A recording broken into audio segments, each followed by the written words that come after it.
Welcome, and thanks for joining us for another episode of Co-Girls on Air, a podcast exploring all things technology, female leadership, careers, education, and topics within the nonprofit sector. On this episode, we interviewed Kate Alexander, who is a senior database engineer at Apex Fintech Solutions.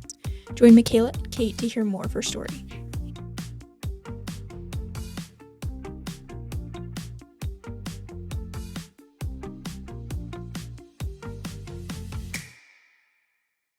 Welcome, Kate. Thank you so much for joining us today. Hi, thanks for having me. Do you think you could start by just introducing yourself and telling us a little bit about your background and what led you to your current position?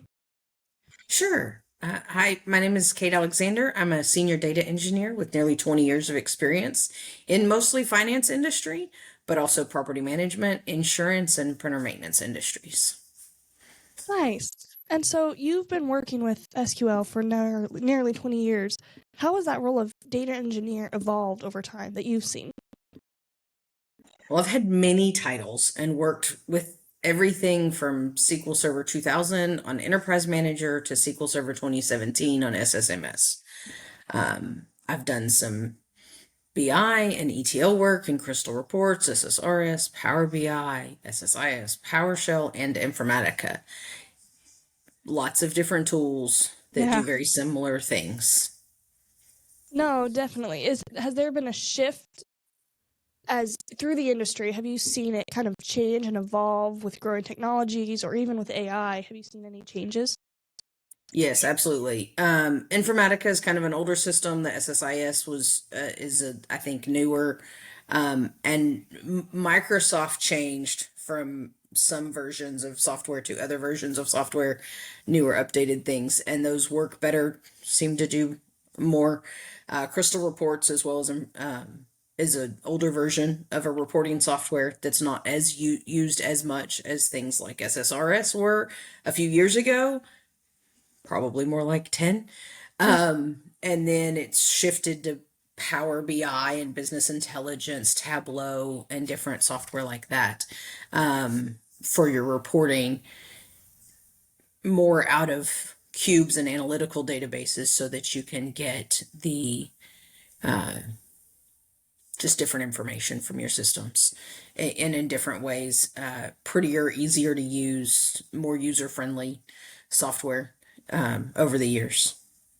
Nice. And actually, if you're okay, I'd like to step back a little bit and talk about what initially led you to the fintech industry and what you went to school for and how you kind of wound up here. Sure. So I'm also a money nerd, and investing fascinates me. The market is way more than anybody ever realizes it really is. But the basics of like, I put money into that and I get money back, but I didn't do anything. How does that work? I love to look at spreadsheets and numbers, and I'm just a little bit of a math nerd a lot. And so finance kind of fascinated me. I debated being an accounting major in college, and my dad, who knows me really well, said, "You don't want to do accounting, you need to do computers." And I told him after my first accounting class, "Thank you." Yeah. Because I was definitely not an accountant, even though I like numbers and math and money nerd things. It was not that. I've always loved computers and seeing what they could do and how they worked. For the fintech industry, that's kind of how I got there. Database side, I took a database class in college and as part of my major, and it was one of the few classes I really enjoyed. I really liked. And so I knew I wanted to do things with databases from that. Yeah, no, definitely. And so comparing the fintech industry to other industries you may have worked in, or even just accounting that you learned in, what are the differences that you've seen, and how does it compare? So fintech or finance is very complicated. There are lots and lots of pieces and minutia and details. It's of nearly everything I do is a decision tree. It can all be kind of broken down into that. Finance is the same way. It's just a really, really large decision tree versus printer maintenance is not that big. Property management, not that much data to sort through. You have people, you have properties, you have apartments. Yeah. finance all of the different types of investments, and they each have their own minutia details that make them more complicated. Um, and then you have the accounts, which seems simple, but then there's a ton of different types of accounts that you can Mm. hold. It's not like your checking and your savings account at the bank. And so it's just a lot more detailed and lots more options than most of the other industries I was in. Oh, I gotcha. So after leading a team in data support, what were some of the biggest challenges you faced in your role? Um, I think the hardest thing is fulfilling all of the expectations at once. Mm. Um, the first few months of a new hire, they come in with lots of questions to answer and and I have guidance to give, lots of training and time and effort for them. But in the meantime, there's also regulatory and end customer and internal customer priorities that are set and need to be met. I have to answer all their questions. I have to guide them. I have to give them something to do and not make them bored, Right. but also get my work done. Yeah. And meeting all of those things at once can be very difficult. I love it because it's a challenge, but that's the hardest part. Yeah. No, I'm sure. On the topic of challenges, have you faced any breaking into or growing within the tech or finance industry space? So as a new college grad, I was offered just one position at the company that I interned. Mm. So I took it because it was my Right. only offer. They liked my work ethic from my internship, but didn't really have a lot of work for me to do in the space I wanted to work, databases. I was grateful for the position and the opportunity, but didn't have much in the way of training or mentoring or like something to learn with and on. And that was a challenge through like two positions in 4.5 years before I finally found a great fit that wanted to grow and teach me as an employee and a person and a data engineer or whatever my title was then. There's been several. No, I'm sure. Well, I'm glad you were eventually able to find a good position where you could learn a lot from. So, what advice would you give to young women looking to pursue careers in data engineering? Go for it. Work hard and ask for what you need. That's great. So did you have any mentors or role models that helped you shape your career as you were kind of growing in this industry? Sure. So in that third company that I worked for that really kind of showed an interest and helped me grow, there were two ladies that really took me under their wings. They were invaluable to my growth and knowledge and experiences there. The manager was also amazing. He asked and cared about what I wanted to do with my career, saw some propensity to do well in other areas, and offered those as well if I was interested in a little change. Wow, that's incredible. So can you kind of walk me through a day in your life and what it really looks like to be a data engineer now? So I have my current company, we work on tickets. Everybody in the whole company works on tickets. It's not like, hey, my printer's broken, to come fix it tickets. They're data tickets. Most people think of tech tickets as help desk support things, and that's not what I do. So I have to specify when I'm asked about it. So I look at my tickets that came in the last day or so, or the evening before, any messages that come in through our messaging system, and troubleshoot, triage, figure out what's first, what's last, what's not going to get done, what's not our team, Mm-hmm. what's a major, massive priority that has to be done right then and there. And then I just start working on what my priorities are. I've got a list of priorities from the company, and then each ticket has its own priority. And so the list of priorities from the company will group tickets by what they are. If there's an outage and production is down, that's number one. That has to be worked and figured out first before anything else. I don't care how much a customer's screaming for some data, that doesn't come before this. Right. So that's kind of, and I'll write SQL code, I'll answer people's questions. There will be maybe some designing of workflows and layouts. There could be some performance tuning. And I've got a call later today with a coworker to do some performance tuning. Oh, Um, it can be as simple as double checking my new hire that's been here a few months but still has some questions and is unsure of some things. Um, Doing great, learning a lot. It just takes time because there's a lot to finance. no, I'm sure. So kind of switching gears here now into your more personal life. How do you balance being a working professional, a wife, and a mother? Well, I'm not sure I do it well, but with lots of help and understanding, I do the best that I can. My manager currently is amazing and really understands being around kids when they're little and is a limited opportunity. I have a 9-year old, a fourth grader. And so he gives me the grace and opportunity to do what I need to do for my family when I need to do it.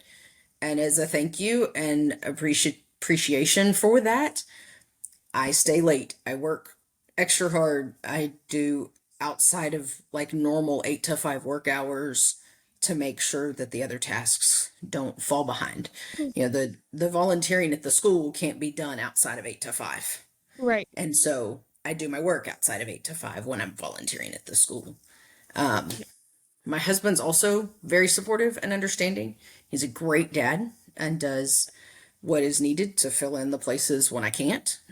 Takes the kid to choir practice and picks her up from school on club days when I'm in the office and I can't be there. Mm. Um, and then we lean on my mom a lot, Yeah. a ton. She's the best and always willing to assist because she knows how hard it is to be a working mom. Mm. And she enjoys the extra time with her granddaughter. Oh, that's wonderful. How would you say being a mother has influenced your perspective on leadership and teamwork within your job? But I actually have more patience and understanding of others' situations. Mm. Uh, the additional time required for a tiny human, or not so tiny, um, is ridiculously incongruent Yeah. with a bigger one. I'm still amazed at how much extra time she adds to every task. Mm. Brushing teeth should be 2 minutes and it's 10.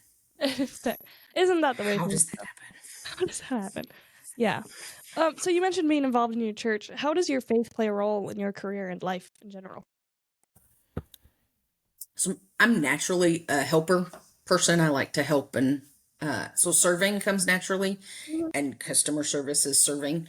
Um, I have weird customers. They're mostly internal to my business, or they're regulators, or they're end customers, but they don't really see me. I don't see them. We don't know each other exists Right. other than in theory. Um, but I have an internal customer in between us that I do serve, knowing that it's going to the end customer, our final, you know, person down at the end of the road doing the investing. Um, it, it, the it also helps me give more grace to others in where they are and what's Mm. needed. Yeah, which I think is really important, especially in such a large company that you have. You're working with so many different people. So what do you enjoy building in your free time? Do you have any favorite projects that you like working on? Almost anything with wood. During lockdown for COVID, I needed an outlet. Mm. My daughter's floor was overrun with toys, so I Oh, built a shelving unit beside and over her bed huh. that holds some of them, not all the toys, because it's not that big. Her room's not that big, and it's not beautiful, but it's super functional. And I Yeah. was trying to solve a problem, and it solved part of the problem. No, I think that's great. And have you kept with the woodworking passion up until now, 5 years later? A lot of what I've done since then has been on mission trips with my Oh, church. I go with the high school kids around to other places in the US, and help people repair their homes. They can be storm damaged or just fallen into disrepair because home upkeep's expensive. yeah, it And is. What places have you gone that you've helped do these missions? oh gosh, in the last few years, we've done College Station, Texas, where Texas A&M is. All my Aggies out there, whoop. The We went to Lafayette last year. This year we're going to Springfield? Mm-hmm. No. Oh. Kansas City, I think. Oh, yeah. And we did Oklahoma City, and we did a local, like, inside our town in 2021. So that we weren't, it wasn't a trip where we went away, but we stayed local every day at the church and did something good around town. Which is also good, because Yeah. every city needs help also, not just the other cities where you don't live, but also your own town too. No, definitely. Well, that's incredible work that you're doing. So finally, just wrapping up here, if you could go back and give advice to your younger self, what do you think it would be? Negotiate anything. Just ask. Don't stay where you're not appreciated and blooming. Mm. And did this advice come through experience? Like, how did you learn this lesson? So negotiate was something I learned when I started digging in on why are women paid less than men on average in general, apples to apples comparison. One of the biggest things that you can actually change, and that is easy to change, is men ask and women don't. In general, these are Yeah. generalities. Not all men do, some women do. And it makes the long-term impact. I'm going to give an example here if we've got time. Oh, absolutely. If two people are offered a job, and I'm going to use a really ridiculous number, $1,000 for their salary. And then, because if I use like realistic numbers, somebody might be surprised. So we're going to use ridiculously low ones. Sounds good. So if you get $1,000 salary request and the man says, "Hey, thanks, appreciate that, and I really want to work here, but can you do it for $1,200?" And the woman says, "That's awesome, thank you so much." They're here. Right. Well, then the next job, the man gets offered $1,700 and she gets offered $1,500. When he says, "Hey, that's great, I appreciate it, awesome, I really want to work here, can you do 2,000?" And she goes, "That's awesome, thank you so much." And then the next job, and the next job, and the next job, and the next job, and the next job. You can see how that grows and the changes happen. It doesn't have to be salary, though. It can be time off. It can be 401k match. It can be when your benefits start. I cover my family on my insurance health benefits, and I changed a job one time. My insurance was running out at the end of X time frame, and that my new company wasn't going to give me insurance for another couple months after that. And I said, "Hey, can you give me insurance at the beginning of the next month?" They looked into it. They said yes. I was like, awesome. Then I don't have to go 2 months without my family having insurance. Yeah. And that can be scary to not have insurance. So it was, Definitely. I've heard of people negotiating the 401k matches and time off. Some companies are the 2-week kind of minimum. Other companies give you 4 or 5 weeks. And if you come from a company with 4 or 5 and you're used to that, and then you go to a company with 2, you go, "Whoa, I need more time off than that." Yeah. Totally fine to negotiate those things. Doesn't hurt to ask. The worst that can happen is they tell you no. And I'm a firm believer in, if they're not willing to work with me to give me what I need, and those are kind of needs. Yeah. And if you're not without a job and you're just changing jobs because you'd like a change of pace, you don't have to move. You have the upper hand because you can always walk away. And if they want you well enough to offer you a position, they're likely going to work with you on those things. Yeah. Well, thank you so much for this. This has been very insightful. Do you have any kind of closing thoughts before we wrap up here? I don't think so. I appreciate your time, and y'all have been amazing. I love what you're doing. I love that it's an option and things that my daughter gets to have that I never had. Yeah. And it's great. Well, thank you. And we appreciate you so much for coming on the show today. Thank you for listening to this episode. Next week on Co-Girls on Air, don't let anything get in your way. Because I've had so many times people are like, do you really want to do that? You know? And you just have to do it. Like, if you want it bad, just fight for it and reach your goals. Like, I've taken a bunch of chances in my life and I've never regretted them, even when it's been very difficult to get there or like what I've gone through. If you want something, just go for it.